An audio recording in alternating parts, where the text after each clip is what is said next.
설 연휴 끝나자마자 불안한 뉴스들이 쏟아지고 있습니다. 중국 우한에서 시작된 신종 코로나 바이러스 감염증 확진 환자가 우리나라에서도 네 번째로 발생했고요. 중국 전역에선 알려진 것만 5천 명에 육박한 상황입니다. 사망자도 세 자리 숫자에 들어섰습니다. 그야말로 전 세계가 비상인데요. 오늘 1부에서는 중국 현지와 전문가를 차례로 연결해서 이 문제 알아보겠습니다. 먼저 상하이 현지 교민신문입니다. 상하이 저널 박승호 부사장 연결해서 중국 분위기 알아보겠습니다. 박승호 부사장님 나와 계십니까? 예, 안녕하십니까? 예, 상하이도 확진 환자가 발생했습니까? 네, 상하이도 이미 확진 환자가 지금 이미 발생을 했고요. 지금 현재 50여 명이 지금 넘어서서 지금 66명의 확진 환자가 발생했습니다. 후베이성과 상하이는 거리가 어느 정도 있습니까? 뭡니까? 어떻습니까? 예, 상하이에서 후베이 우한까지는 한 800여 킬로미터 떨어져 있고요. 예. 자동차로 이동하게 되면 한 9시간 정도 소요되는 거리에 위치했습니다. 거리가 좀 있음에도 불구하고 지금 확진자가 꽤 많이 있는 상태네요.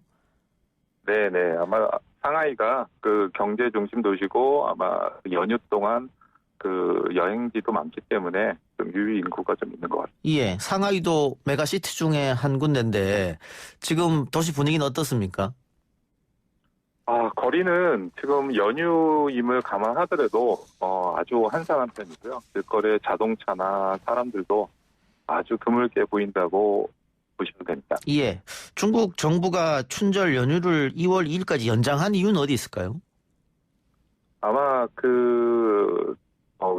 각 대도시에서 이제 고향으로 설을 새러 간 인원들이 혹시 그 병원체를 가지고 다시 직장으로 복귀하면서 또 혹시 또 이 교차 감염을 우려해서 아마 연휴를 연장한 게 아닌가 싶습니다. 그럼 뭐 상하이 주민뿐만 아니라 우리 교민들도 바이러스 공포가 상당하겠습니다. 네, 지금 상당히 지금 우려된 시각으로 지금 지켜보고 있고요. 일부 대기업들은 이미 주재원 가족들에게 이제 철수 명령을 내린 상태입니다. 예. 우한시는 어떻습니까? 중국 정부가 지금 여행 금지령도 내렸고 안에서 밖으로 못 나오게 하고 있다고 하는데 사실입니까? 예, 이미 상당 기간 전에 며칠 전부터 도로의 뭐 육상, 해상, 뭐 항공 운항이 모두 다 통제 들어갔고요.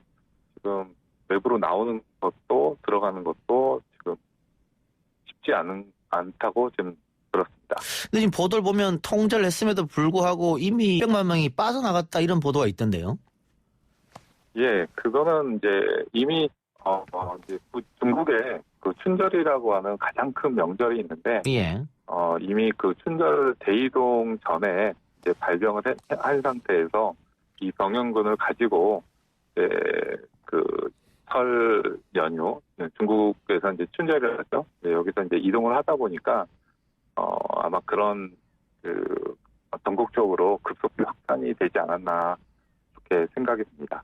중국 방역 당국의 대처는 어떻게 보고 계세요? 지금 제대로 하고 있다고 보십니까? 이게 지금 중국 현지 사람들은 조금 대처가 좀 빨랐으면 하는 아쉬움들은 다 가지고 있는 것 같습니다. 예. 하지만 예전에 그 사스 때 비교했어도 지금은 그래도 정부의 어떤 방역 조치나 이거에 대해서는 그래도 나름 신뢰를 가지고 있는 것 같습니다. 신뢰 있다. 그런데 그 다른 보도를 보면 중국 정부가 확진자나 사망자 통계를 조작하고 있다. 뭐 이런 의혹도 있고요. 또 패럼 취재 나선 미국 뉴욕타임스 기자단을 구금하고 방송화면 삭제와 휴대전화 카메라 제출을 요구하는 일도 벌어졌다. 이런 일도 있는데 이건 어떻게 확인된 사실입니까? 그것까지는 제가 여기에서 이제 확인할 수는 없고요. 예. 이제 이쪽에 제가 뭐 지인들을 통해서 들으면 현지 의료진들한테 개인적으로 뭐 사진을 찍거나 영상을 찍어서 SNS에 올리거나 전파하지 말라 이런 지시는 있었다고 얘기를 들었습니다. 예, 알겠습니다. 지금 그런데 코로나 바이러스의 발원지가 우한의 그 수산시장이지 않습니까? 네네. 아직 어떤 동물이 외계인지는 확실한 것 같진 않아요. 뭐 뱀이라는 얘기도 있고 박쥐라는 이야기도 있는데 네네. 문제는 중국 전역에서 이런 야생동물 판매가 여전히 이루어지고 있다. 이런 이야기도 들리더라고요. 과거에는 뭐 그렇게 암암리에 예. 판매되는 곳이 있었다고 들었는데요.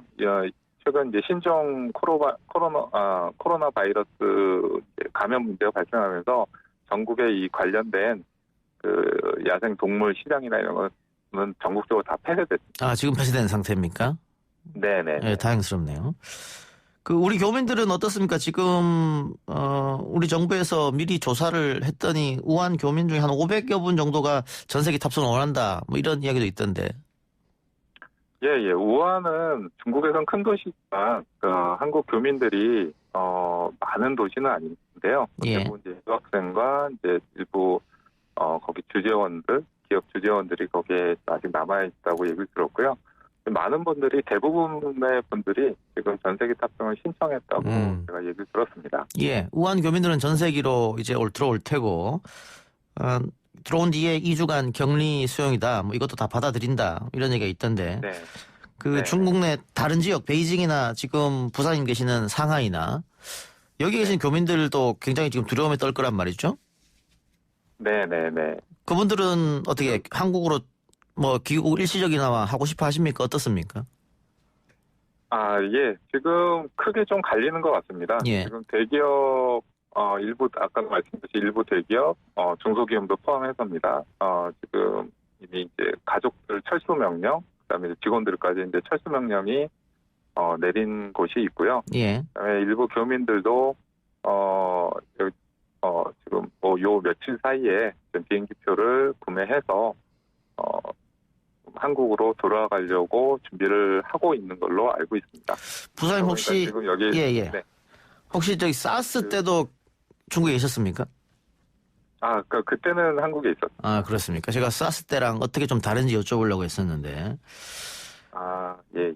그 지금 제가 듣기로는 예. 그 사스 때와 지금과의 이제 가장 큰 차이점은 예. 이제 사스 때는 그 춘절이라는 어떤 명절 전에 발생을 했기 때문에 사람들이 여기 대부분 자기 근무지 거주지에 이제 있었던 거고요. 예. 그리고 지금 지금 이제 신종 코로나 바이러스는 이미 춘절 직전에 발생을 해서 이제 그 고향으로 전국에 있는 고향으로 다 귀향을 하면서 그 감염균을 가지고 갔다는 게 가장 큰 차이점인 것 같습니다. 예.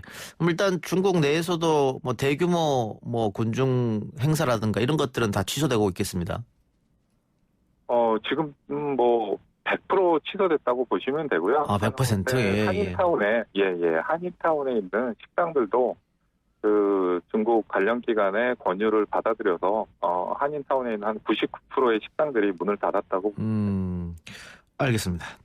마지막으로요. 뭐 부사님 아시겠습니다만은 중국인 입국 금지 청원이 며칠 만에 40만 명을 돌파하는 그런 상황입니다. 그래서 이게 바이러스 공포가 결국은 제노포비아, 그러니까 중국이 혐오로 이어지지 않겠냐 이런 이야기도 있던데 관련해서 당부하고 싶은 말씀 있으면 한마디 해주시죠. 예, 이런 문제는 누구나 어떤 예상하지 못하는 상황에서 발생할 수 있는 일인 것 같습니다. 예. 중국뿐만 아니라 한국에서도 발생할 수 있고 저희가 몇 년 전에 경험했던 메르스 사태를 한번 좀 되돌아볼 필요도 있을 것 같고요. 예. 어떤 이것들 이런 일 때문에 중국인을 배타하거나 또 이런 조금 지양해야 되지 않을까라는 생각이 듭니다. 알겠습니다. 오늘 말씀 고맙습니다. 네, 감사합니다. 예, 지금까지 상하이 현지 교민신문인 상하이저널 박승호 부사장이었고요. 바로 이어서 이번에는 전문가 의견 들어보겠습니다. SNS상으로 근거 없는 소문들도 확산되면서 불안과 공포를 키우고 있는데 신종 코로나 바이러스 감염증 질환의 특징과 치료, 예방법에 대해서 알아봅니다. 고려대학교 안산병원 감염내과 최원석 교수 연결하겠습니다. 교수님. 네, 안녕하세요. 예, 안녕하십니까. 자, 중국에서 신종 코로나로 인한 사망자가 벌써 세 자리 숫자로 들어갔습니다. 아시아 국가는 물론 미국, 유럽에서도 확진자가 발생했고, 우리도 네 번째 확진자가 발생했는데, 그 사스나 메르스와 비교했을 때 지금 확산 추세 어떻게 보고 계십니까? 네, 사실 이제 메르스는 뭐 같은 코로나 바이러스에 속하는 질환이었다고 하더라도 전염력이 이 정도 수준으로 높게 저희가 평가했던 질환은 아니었고요. 예, 사스는 지금 신종 코로나 바이러스와 유사한 정도일 거라고 생각하는데요. 예, 사실은 지금 이제 전체 환자 수가 좀 덜 파악된 부분도 저희가 있다고 생각하기 때문에 예. 실제로 전염력이 사스 수준이거나 혹은 그 이상일 가능성도 있다고 생각합니다. 그 이상일 수도 있다. 그런데 메르스 때는 이 사망 환자들도 우리나라에서 굉장히 많이 발생했지 않습니까?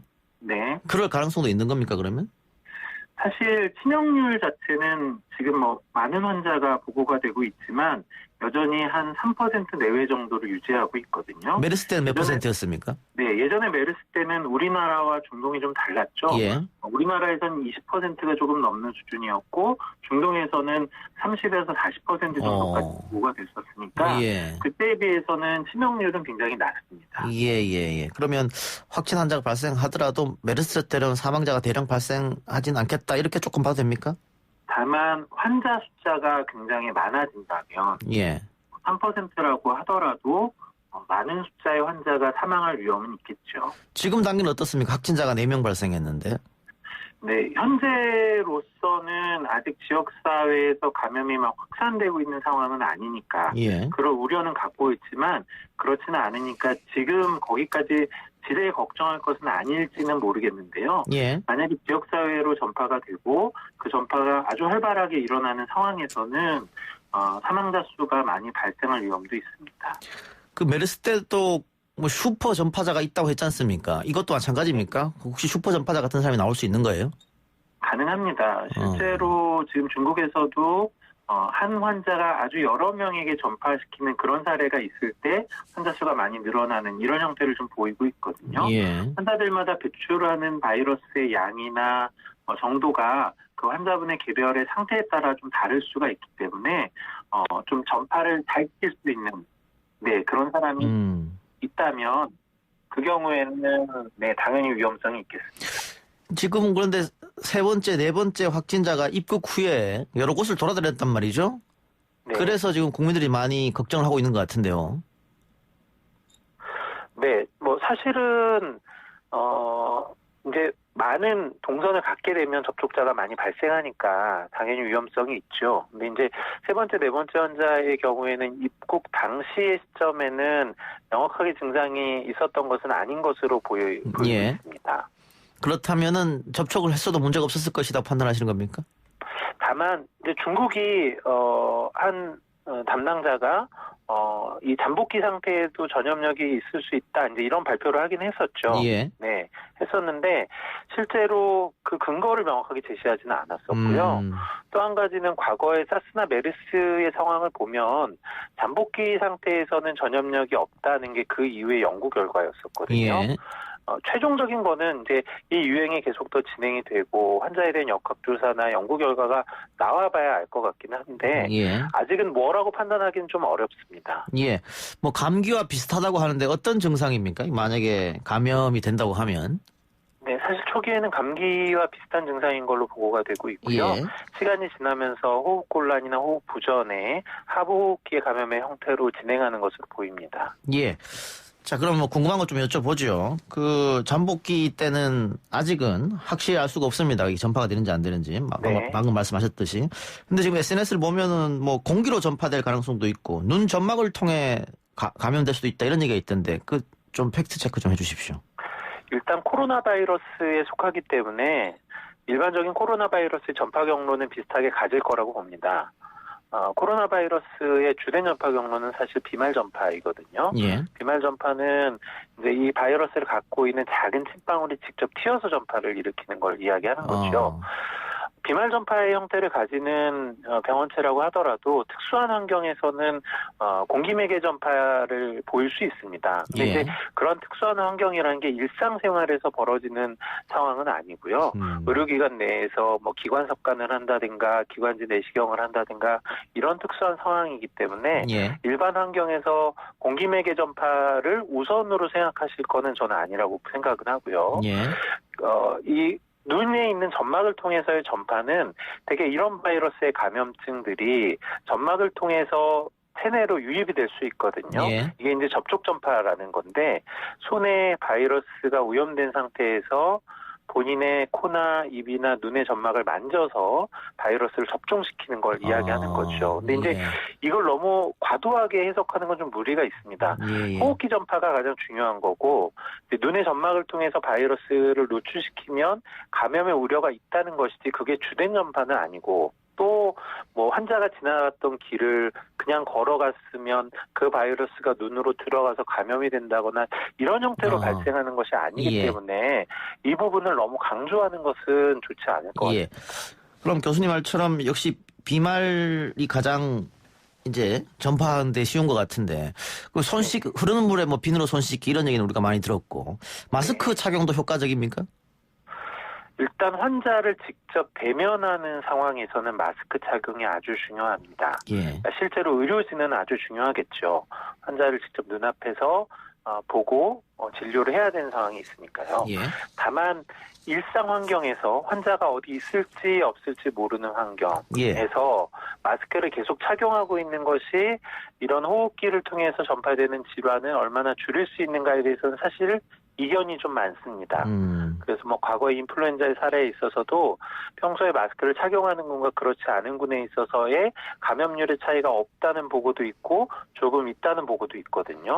그래서 저는 마스크를 무조건 신뢰하시는 것은 적절하지 않다고 생각하고요. 또 마스크를 정확하게 잘 착용하는 게 생각보다 쉽지 않기 때문에 그것보다는 잘 알려져 있는 손 씻기와 같은 방법 이런 것들은 이제 검증이 되어 있는 것이니까 그런 부분에 조금 더 신경을 쓰시는 게 맞을 것 같습니다.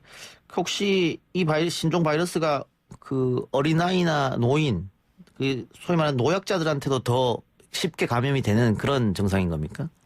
네. 더 쉽게 감염이 될지는 잘 모르겠지만 적어도 감염이 되었을 때 면역 기능이 저하되어 있거나 고령자에 있어서는 더 중증으로 진행하거나 사망하게 될 위험이 높다라는 건 이미 사망자의 통계를 봐도 알 수가 있죠. 더 조심해야겠네요, 그러면은. 네, 당연히 더 조심을 해야 되는데 사실 이 코로나 바이러스니까 더 조심해야 되는 건 아니고요. 대부분의 감염 질환이 뭐 고령자, 면역 기능이 저하되어 있는 분들, 만성 질환자 이런 분들이 다 고위험군에 해당이 되거든요. 그러니까 일반적으로 고위험군에 해당이 되니까 주의하셔야 된다. 이렇게 이해하시는 게 맞을 것 같습니다. 또 하나요. 뭐 정치권에서도 그런 얘기가 나왔던데 중국인 입국을 금지해야 된다. 교수님 어떻게 보십니까? 뭐 이제 잠복기 상태에 있는 사람의 유입을 완전히 차단할 방법이 없으니까 그런 부분의 의견도 있는 것으로 압니다. 다만 현실적으로 적용하기 굉장히 어려운 면이 있겠죠. WHO에서도 과거에 뭐 사스나 에볼라, 메르스, 신종인플루엔자 때 어느 시점에서도 해외여행이나 이동을 완전히 제한하는 걸 권고했던 적이 없거든요. 실제로 그렇게 하는 게 다른 영향이 미쳐질 것이 굉장히 크고 감염 질환을 충분히 줄일 수 있는지에 대해서도 명확하지 않기 때문에 그렇습니다.